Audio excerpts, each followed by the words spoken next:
नमस्कार, आइए आपको ले चलते हैं देश विदेश से आ रही कुछ खास अपडेट की ओर। हरियाणा विधानसभा चुनाव को लेकर सट्टा बाजार में दांव लगना शुरू। जाने सटोरियों ने किस पार्टी पर जताया ज्यादा भरोसा। हरियाणा विधानसभा चुनाव को लेकर सट्टा बाजार में दांव लगना शुरू हो गया है। मीडिया रिपोर्ट्स के अनुसार सट्टा बाजार के खिलाड़ी भाजपा उम्मीदवारों की पहली सूची में शामिल कैंडिडेट पर ज्यादा भरोसा जता रहे हैं। इससे पहले सट्टा बाजार ने कांग्रेस की एक तरफा जीत की भविष्यवाणी की थी, लेकिन आम आदमी पार्टी के सभी 90 सीटों पर चुनाव लड़ने की घोषणा और बसपा इनेलो व जेजेपी एएसपी के गठबंधन के बाद सट्टा बाजार गड़बड़ा गया। सट्टा बाजार को लगता है कि आम आदमी पार्टी कांग्रेस को सबसे ज्यादा नुकसान पहुंचाएगी। अगर कांग्रेस और आपके बीच गठबंधन होता है तो ये विधानसभा चुनाव इस गठबंधन के पक्ष में जाएगा। अनुमान लगाया गया है कि 90 विधानसभा सीटों में से 50 से ज्यादा सीटें आप कांग्रेस गठबंधन के खाते में जा सकती हैं, लेकिन टिकट बंटवारे को लेकर कांग्रेस में फूट पड़ सकती है, जिसका सीधा असर चुनाव परिणाम पर पड़ेगा। अब अगर भाजपा के प्रत्याशियों की पहली सूची की बात करें तो पार्टी ने जहां पिछले चुनाव में हारे नेताओं को टिकट दिया है, वहीं नए चेहरों को भी मैदान में उतारने से पीछे नहीं हटी है। ऐसी 25 सीटें हैं जिन पर अब तक नए चेहरों को चुनाव लड़ने का मौका दिया जा चुका है। इसके अलावा भाजपा के सर्वे में आगे आए दूसरी पार्टियां छोड़कर भाजपा में शामिल हुए नेताओं के बच्चों को भी टिकट दिया गया है। इसके साथ ही सर्वे में पिछड़ने वाले नेताओं और विधायकों के टिकट काट दिए गए। इसके चलते कई नाराज नेता पार्टी छोड़कर जा चुके हैं। अब इस स्थिति को देखते हुए सट्टा किंग भाजपा पर सबसे अधिक भरोसा जता रहे हैं।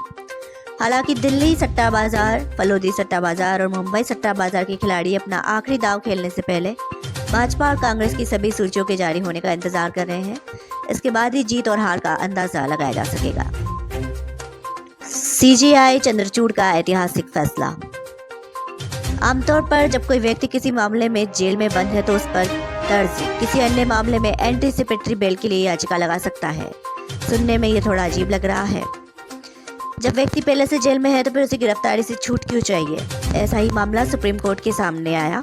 इस पर सुनवाई के बाद सीजेआई डीवाई चंद्रचूड़ की बेंच ने साफ कर दिया कि अगर कोई व्यक्ति ऐसे मामले में अरेस्ट होता है तो वो किसी दूसरे मामले में भविष्य में पुलिस द्वारा ली जाने वाली संभावित गिरफ्तारी के खिलाफ एंटीसेप्टिक का हकदार है। योगी सरकार में मुस्लिमों का सबसे अधिक एनकाउंटर, ब्राह्मण यादवों की इतनी है संख्या। उत्तर प्रदेश में सुल्तानपुर एनकाउंटर पर सियासत तेज है। इस मामले को लेकर समाजवादी पार्टी योगी सरकार पर जाति के नाम पर एनकाउंटर का आरोप लगा रही है। कुछ मीडिया रिपोर्ट्स में दावा किया गया है कि साल 2017 से लेकर 2023 तक योगी सरकार में यूपी पुलिस एसटीएफ ने जिन अपराधियों का एनकाउंटर किया है उनमें सबसे अधिक संख्या मुस्लिमों की है। उत्तर प्रदेश में एनकाउंटर को लेकर मीडिया रिपोर्ट्स में दावा किया गया है कि साल 2017 से लेकर 2023 के अंदर प्रदेश में कुल 183 अपराधी मारे गए हैं। धारा 370 हटाकर रहेंगे, बोले फारूक अब्दुल्ला। बीजेपी के वरिष्ठ नेता और देश के रक्षा मंत्री राजनाथ सिंह के बयान के बाद अब जम्मू कश्मीर के पूर्व मुख्यमंत्री और नेशनल कॉन्फ्रेंस एनसी के अध्यक्ष फारूक अब्दुल्ला ने सोमवार को कहा कि अनुच्छेद 370 की बहाली जम्मू कश्मीर के लिए लोगों की आवाज़ है और पूर्ववर्ती राज्य के विशेष प्रावधान को निश्चित रूप से बहाल किया जाएगा, भले इसमें कई साल लग जाएं। बारामूला में फारूक अब्दुल्ला ने दिया बयान। अब्दुल्ला ने बारामूला जिले में संवाददाताओं से कहा कि मैं उनसे पूछना चाहता हूं कि उन्हें भाजपा को इसे रद्द करने में कितने साल लगे। हमें इसे बहाल करने में कई साल लग सकते हैं, लेकिन हम इसे निश्चित रूप से बहाल करेंगे। ये पूरे जम्मू कश्मीर की आवाज़ है और ये लोगों की आवाज़ है।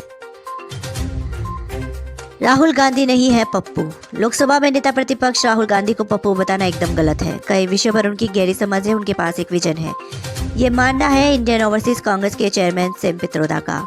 एएनआई के मुताबिक पित्रोदा ने कहा कि कभी कभी राहुल गांधी को समझ पाना आसान नहीं है। इस पर राहुल को पप्पू कहकर मजाक बनाने वाले बीजेपी ने फिर निशाना साधा है। राहुल इन दिनों अमेरिका में है और कई कार्यक्रमों में हिस्सा ले रहे हैं। जी हाँ, सेम पित्रोदा ने यहाँ कहा है कि वो कोई पप्पू नहीं है, उनका विजन अलग है, वो पढ़े लिखे हैं और किसी भी विषय पर गहरी सोच रखने वाले रणनीतिकार हैं। उन्हें कई बार समझना आसान नहीं होता है।